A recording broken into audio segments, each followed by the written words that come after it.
Assalamualaikum warahmatullahi wabarakatuh. Alhamdulillahirabbil alamin. Puji syukur kita haturkan kepada Allah yang telah memberi kita kesehatan sehingga kita bisa melaksanakan ibadah puasa di tahun ini. Salawat serta salam tetap tercurah limpahkan kepada Nabi Agung Muhammad Sallallahu Alaihi Wasallam.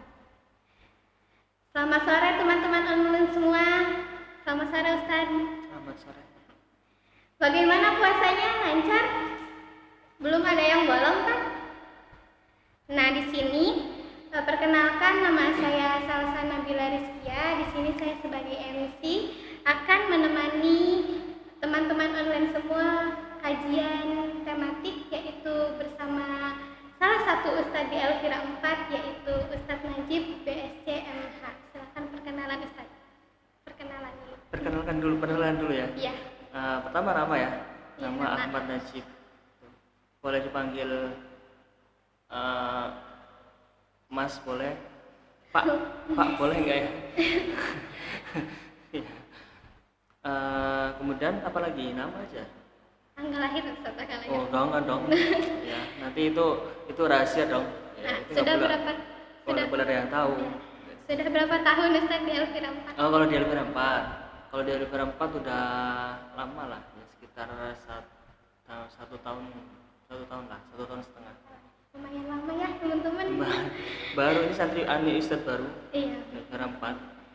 Nah, jadi di sini kita akan mengkaji bagaimana keutamaan puasa, seputar ibadah puasa bersama Ustadz Najib.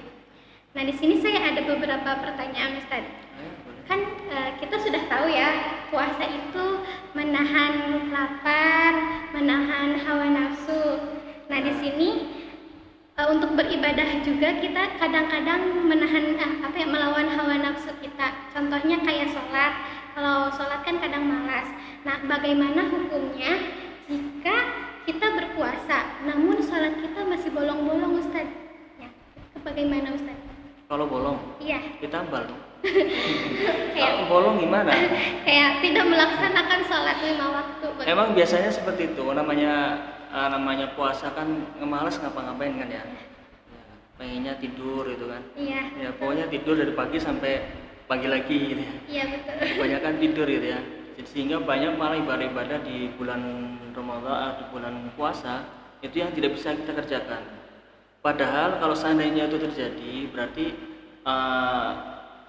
bukan masalah puasa yang bermasalah, tapi kitanya dong. Iya. Ya, kitanya. Karena puasa sendiri itu ada beberapa hadis dari Rasulullah SAW, sumu tasihu, puasalah maka kamu akan sehat. Ya, seharusnya puasa itu menjadikan orang yang sehat. Orang yang sehat itu harusnya orang yang semangat. Nggak mungkin dong kalau sehat terus nggak semangat. Nah, kemudian kalau seandainya terjadi misalnya sampai nggak sholat, gitu kan ya, itu berarti pertama di cara puasa kita yang masih bermasalah. Yang kedua, itu juga akan berpengaruh kepada puasa kita sendiri. Kalau seandainya hal yang paling penting yaitu tidak sholat, karena di beberapa ulama itu membagi hukum tentang orang yang nggak sholat itu ada beberapa. Contoh, yang pertama adalah ketika sengaja meninggalkan dan mengingkari sholat. Itu dia akan dihukumi sebagai orang yang non muslim atau keluar dari Islam ya, atau bahasa dulu kafir. Sekarang kan nggak boleh kafir ya, non muslim gitu ya. Non muslim ya, jadi seakan-akan dia keluar dari Islam. Kalau keluar dari Islam berarti puasanya tidak sah dong, karena puasa itu syaratnya adalah muslim. Itu yang pertama. Jika memang ketika meninggalkan sholatnya itu sengaja dan memang sengaja ditinggalkan. Kemudian yang kedua, ada yang memang ketika dia meninggalkan sholat, dia tidak ada kesengajaan untuk meninggalkan, cuma emang malas aja gitu ya, bebeh gitu ya, bukan menolak ya, bukan sengaja, sorry saya anti sholat gitu, bukan, tapi ya malas aja gitu. Nah, kalau malas itu hukumnya ada dua. Itu ada yang mengatakan itu enggak, ya tetap seorang muslim saja, cuma enggak sholat gitu. Jadi tidak ada kalau memang dia tetap muslim, jadi tidak ada masalah dengan puasanya gitu kan. Cuma dia nggak sholat aja dapat dosa juga kan gitu. Iya. Dia dapat pahala, dapat dosa. Tapi ada yang mengatakan kalau meskipun begitu dia nggak sengaja merusak sholat atau meninggalkan sholat, tapi memang dia nggak pengen sholat aja lah, lagi males sholat lah, itu ada yang mengatakan non muslim. Jadi nanti kalau sudah pendapat yang non muslim, puasanya tidak sah, tidak dianggap. Kemudian yang ketiga, ada orang yang tidak sholat karena lupa atau tertidur. Nah ini kan bisa ya. Iya, apalagi puasa kan paling enak tidur. Kalau tidur maka begitu bangun harus sholat, ya kan? Misalkan tidur dari jam 7 sampai jam 5 sore. Nah, belum sholat zuhur. Nah, kalau bangun berarti sholat zuhur. Nah, kemudian kalau lupa juga ketika ingat tinggal sholat. Itu paling seperti itu. Nah, kalau lupa sama itu sih nggak ada hubungannya dengan puasa. Puasa tetap sah-sah saja. Itu. Jadi seperti itu teman-teman. Jadi malah kalau di bulan puasa kita itu harus memperrajin ibadah kita ya Ustaz ya. Iya, karena tadi disebutkan ya. Iya, sumu tasihu. Sehat, puasalah kamu Agar sehat. sehat. Iya, orang sehat harus semangat terus. Nah, yang kedua itu pertanyaannya, apa saja tanda-tanda puasa yang akan diterima oleh Allah Ustaz? Gimana itu? Ya, ini Ada tanda-tandanya? pertanyaan sulit kan ya? Iya. Iya, itu terserah Allah aja sebenarnya sih kalau. Iya. Kalau saya yang terima, saya ngasih syarat nih. Ya. Tapi ada beberapa hal, memang di dalam sebuah hadis juga ada dari Rasulullah SAW. Ada yang mengatakan orang banyak yang puasa cuma mendapatkan lapar dan haus. Ada ya? Ingat ya? Pernah dengar ya? Pernah dengar, ini udah banyak yang insya Allah yang mendengarkan sudah tahu semua ya kan? Iya, sholat cuma dapatnya lapar sama haus, yang lain nggak dapat, artinya pahala dan Allah Subhanahu Wa Taala nggak mendapatkan. Nah, itu seperti itu. Tapi beberapa tanda yang paling penting biasanya, karena saya sendiri nggak tahu masalah terima dan nggak terima ya kan? Kalau kamu ada orang laki-laki nih datang kamu gitu, ya, kan nggak perlu syarat, yang penting kalau cocok oke ya kan? Nggak harus bagus kan? Iya. Apa gimana? Apa harus soleh? Apa harus gimana syarat-syaratnya? Yang penting cocok oke ya kan? Itu seperti sebenarnya yang diterima oleh Allah pasti mungkin seperti itu. Tapi ada beberapa tanda, yaitu tanda-tanda keyakinan seorang berpuasa seperti yang disebutkan oleh Rasulullah SAW tadi. Banyak yang berpuasa cuma dapatnya makan sama haus, yang lainnya nggak dapat. Karena apa? Karena ada beberapa, seperti misalkan satu omongan jaga lisan, omongan itu harus dijaga ketika berpuasa, karena itu akan merusak puasa kita. Kemudian juga perbuatan kejahatan harus ditinggalkan juga, seperti itu ya. Udah puasa tetap berdua-duaan dengan lawan jenis ya, itu kan sama aja, itu merusak sebenarnya. Iya. Itu merusak. Artinya apa? Artinya karena puasa adalah, sebuah hadis mengatakan puasa itu hanya Allah yang tahu pahalanya kan. Kalau sholat kan jelas, jamaah 27 kebaikan, 27 pahala ya kan. Kalau puasa enggak, Allah aja yang balas. Nah, biasanya kalau dibalas, kamu tuh kalau ngelihat laki-laki yang bakal kamu iyain gitu yang apa? Yang saleh. Kenapa? Enggak, itu kan ya tanda-tandanya aja loh. Tanda-tandanya pasti sesuatu yang menurut kamu dia buat baik, tidak membuat kejahatan kepada kamu ya kan. Seperti itu. Entah gitu lah ya. Apa gimana? Pokoknya seperti itu. Jadi puasa itu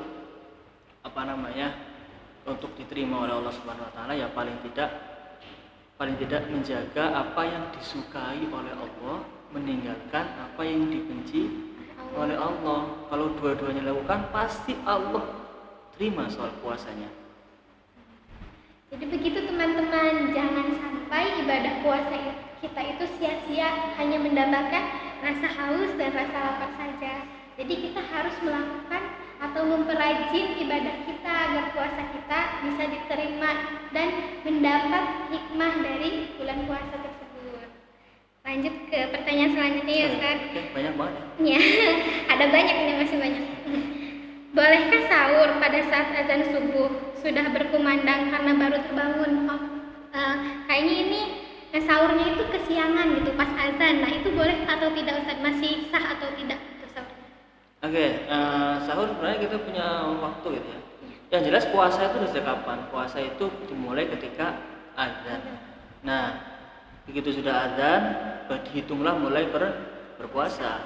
Nah, ketika sudah azan, kok makan, berarti sudah bukan waktu sahur, tapi sudah memasuki waktu puasa. Jadi namanya bukan sahur.